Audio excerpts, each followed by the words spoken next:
극락도량. 오늘은 양산 통도사입니다. 통도사는 부처님 진신사리를 봉안한 정멸보궁이 있어 삼보사찰 가운데 불보종찰로 불리는 큰 절입니다.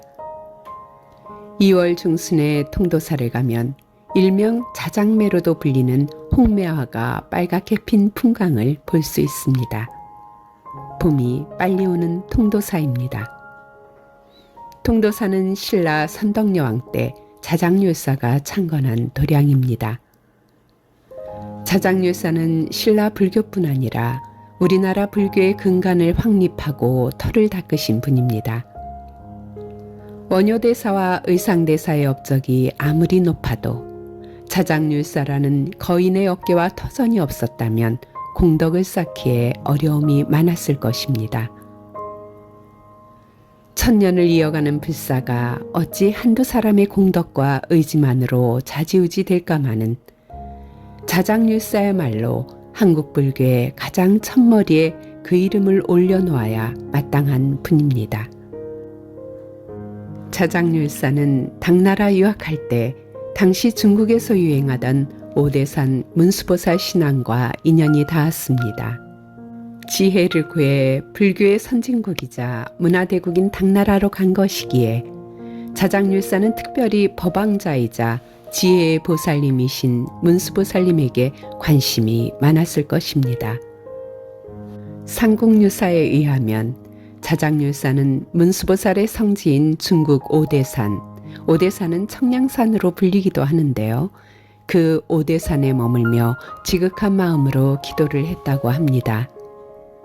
기도를 마치는 날 문수보살님이 나타나 부처님의 진신사리를 주며 말법의 시대에 계율을 수지하는 승려가 되라고 말씀하셨다고 합니다. 그리고 신라의 남쪽 영치산 아래 용이 사는 신령스러운 땅에 금강계단을 쌓고 부처님의 진신사리를 봉안하면 만대에 이르도록 불법이 멸하지 않도록 천룡이 수호해 줄 것이라고 했습니다. 그 터가 바로 양산 통도사입니다. 당나라에서 귀국한 자장률사는 화엄 철학을 바탕으로 신라의 통합을 도모하면서도 부처님의 사리 100과를 가져와 통도사를 비롯해 곳곳의 사찰과 탑에 안치했습니다. 이를 통해 이 땅이 불국토인과 동시에 불보살님의 가피와 수호를 입는 곳이기를 기원했습니다. 부처님을 상징하는 진신사리로 터를 닦고 결계를 친 것입니다.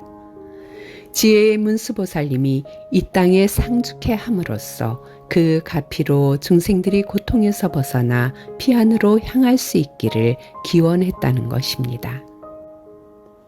우리나라의 탑은 6세기에 들어서 건립되기 시작했습니다.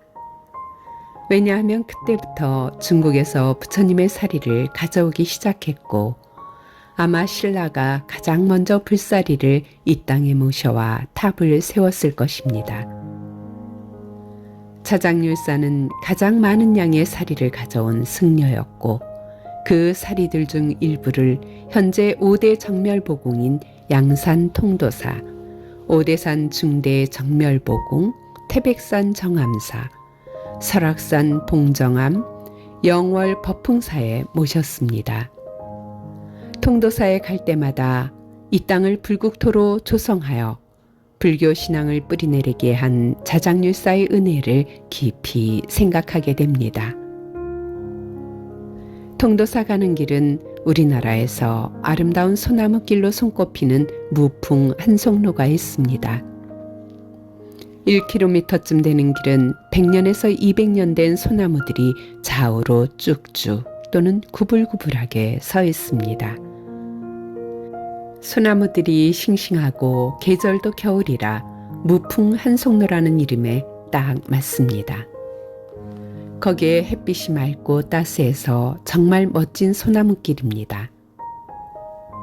무풍 한송로에는 이름을 새긴 바위들이 유난히 많습니다. 이름바위라고 하는데 영정조 때부터 일제시대까지 새겨진 이름이 1000개가 넘는다고 합니다. 석수에게 돈을 주고 새긴 이름인데 부처님 사리를 모신 정멸보궁이 있는 통도사에 자기 이름이라도 돌에 새겨서 언제나 부처님의 그늘 속에서 살고자 했던 것입니다. 우리 선인들의 불심이 느껴집니다. 그리고 나무아미타불을 새긴 분들도 많아서 극락왕생을 향한 우리 조상들의 염원을 느낄 수 있습니다. 통도사 일주문 밖에 석교와 그 밑을 흐르는 계곡물입니다. 저 멀리 해발 1000m가 넘는 영치산이 펼쳐져 있습니다.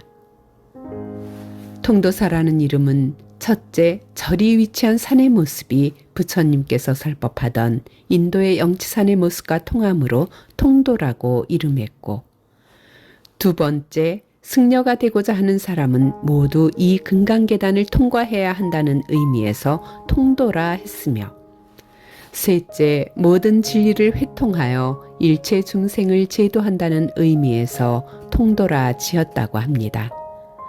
멋진 이름이지요. 통도사의 가람 배치는 독특합니다. 크게 상중하의 세 영역으로 이루어집니다.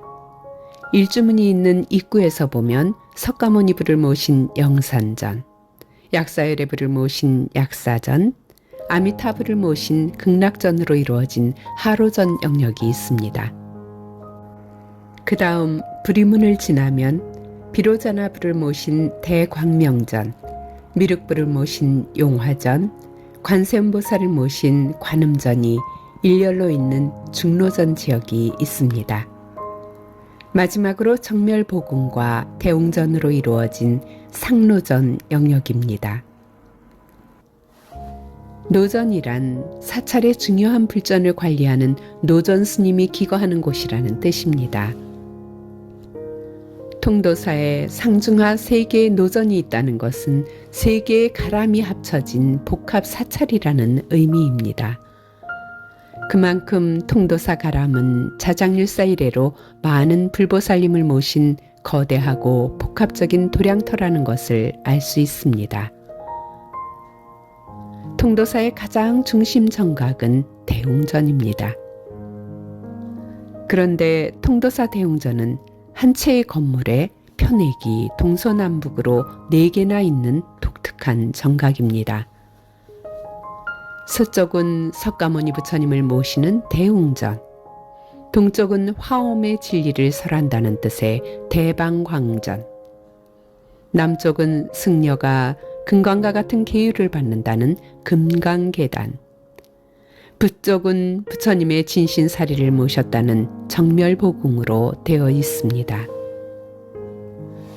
즉 통도사 대웅전은 석가모니 부처님을 모신 정각이지만 부처님 진신사리를 모신 정멸보궁이 있어 불상이 없습니다. 신라 스님들이 출가승려가 되기 위해 계율을 받던 특별한 신앙 공간인 것입니다. 금강계단입니다.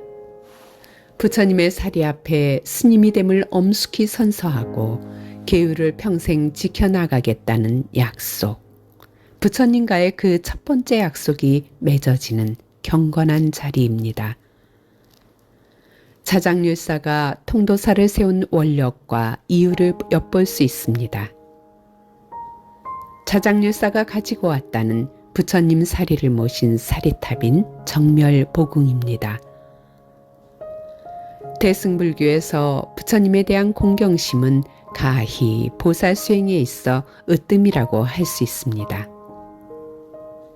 그런 까닭에 부처님의 사리를 애지중지 모시면서 공경심을 함양하고 불자된 책임을 다하겠다는 약속을 다지는 장소를 정멸보궁 혹은 금강계단이라 이름 붙인 것은 참으로 적절한 상징이며 장명입니다.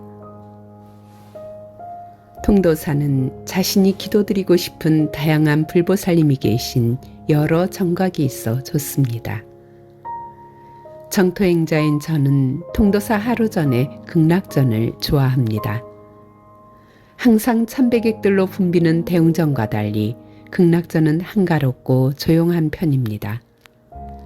차분하게 앉아 나무아미탑을 연불기도를 올릴 수 있어 좋습니다. 그리고 극락전 뒤쪽에 반야용선도를 보고 있으면 마음이 흐뭇해집니다. 부처님의 자비와 원력의 배를 타고 극락으로 가는 반야용선도입니다. 반야용선에 올라탄 왕생자들은 모두 환희롭고 행복한 얼굴입니다. 저도 저 반야용선에 타고 반드시 극락왕생하겠다고 당차게 발언해 봅니다.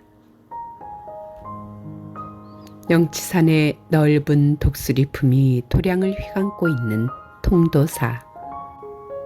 이 땅을 불국토로 조성하여 후학들에게 불교 신앙의 도량을 만들어주기를 염원했던 자장률사의 큰 뜻을 새기며 불보살님께 인사드리고 연불 기도하기 좋은 도량이라고 생각합니다.